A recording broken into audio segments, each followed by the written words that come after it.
graduating with the highest honors from grade 12 Newton, who will now express her heartfelt words of gratitude.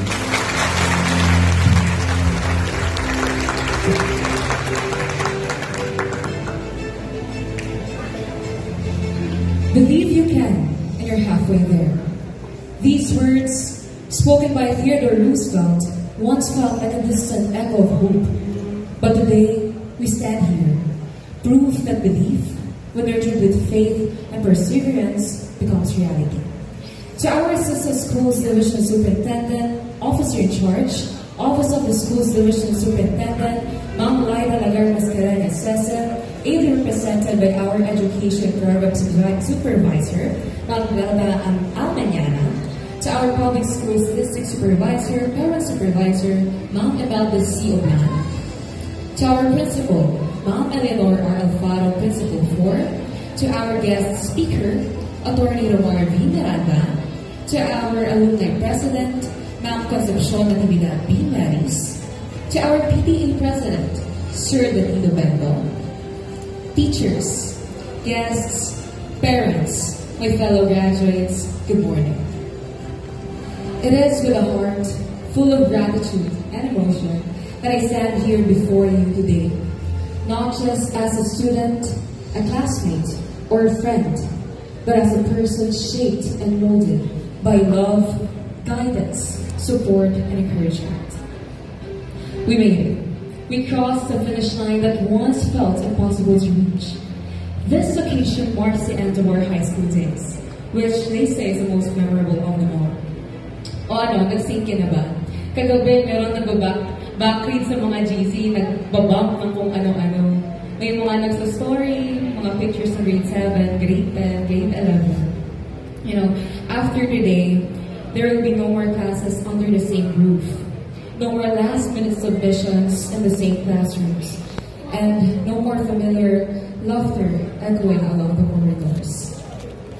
I ask for your patience, should my voice tremble, as what I share today are from the deepest parts of my heart.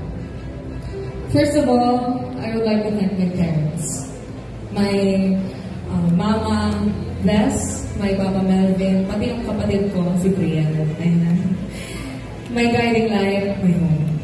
Pa, you're the only one, you're the one who's always one call away. You know, kapag may mga naiiwan ako sa bahay, tatawagan ko lang, Pa, hello, baka pwede pakuha ng kung ano yan sa bahay ba? Baka pwede pahiram ng lagarin sa bahay. And ang nagtatagintate na tagapagligtas ng MP3 sa performance task. And, fun fact lang ha, that battle song, nahinirap namin kay Papa, sabi ko, hindi ko naman hinirap. Pero naiwan pala sa likod ng board for 11 months. Pa, dependable, that's who you are. You're the only one. You're the one to tell me that it's okay to fail when I feel like I'm failing. Na, ayun. You're the only one, or you're the one that's always there for me to keep me from failing. Thank you, Papa.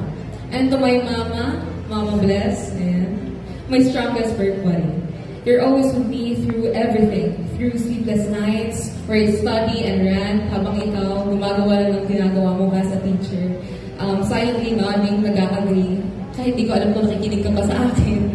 Ayan, I really admire your dedication to us. For giving your best, kahit alam na namin na kahit ikaw walang-wala ka na. Binibigay mo talaga lahat. Basta meron kang makukuha, bibigay mo talaga sa amin.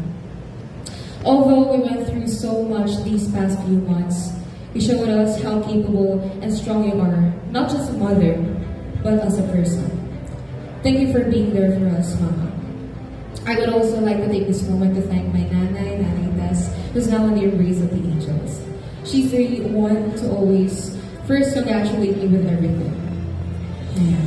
And to my friends, who was always there through thick and thin, we went through so much. From the jokes that sound like they were taken from funnypinoyjokes.com to the most gut-wrenching, heart-wrecking open forums. Kahit minsan, akala natin maghihiwalay-hiwalay na tayo, pero we stayed together, you know.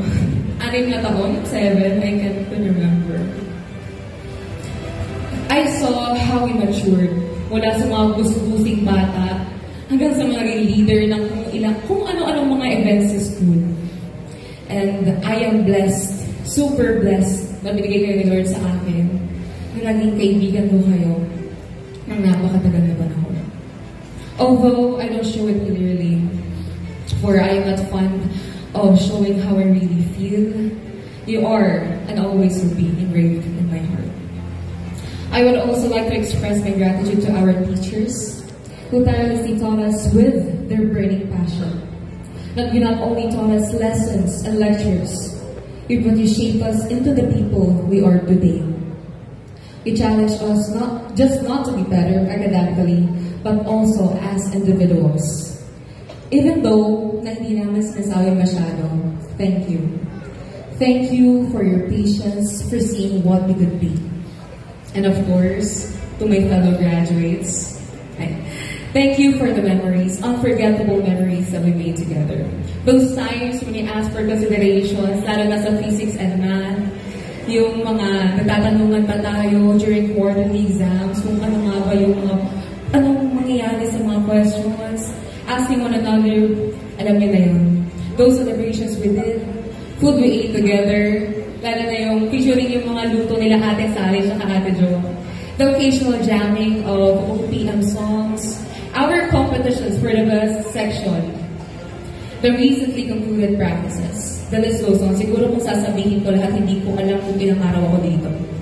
You know, high school really is the best thing. Or maybe it is the best because I got to spend it with you.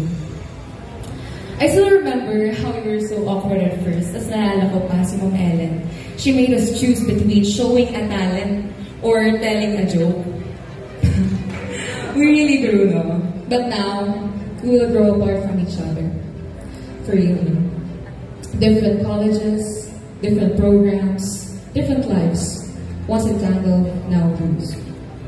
After this graduation, maybe years after, we'll see one another at a mall.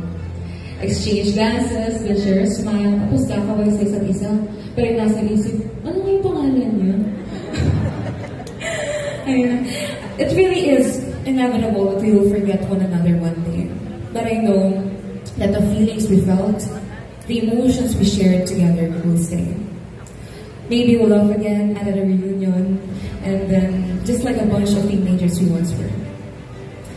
This is not the end, but a beginning. And as I move forward, I do carry all of you with me. In every choice I make, in every step I take, your impact lives on. Thank you from the depths of my heart for welcoming me on this journey. May we all continue to grow, to strive, and to carry the light that others have given us. Congratulations, Batch Mihora. Mabuhay tayo lahat. Thank you, Mateo, for the heartfelt gratitude.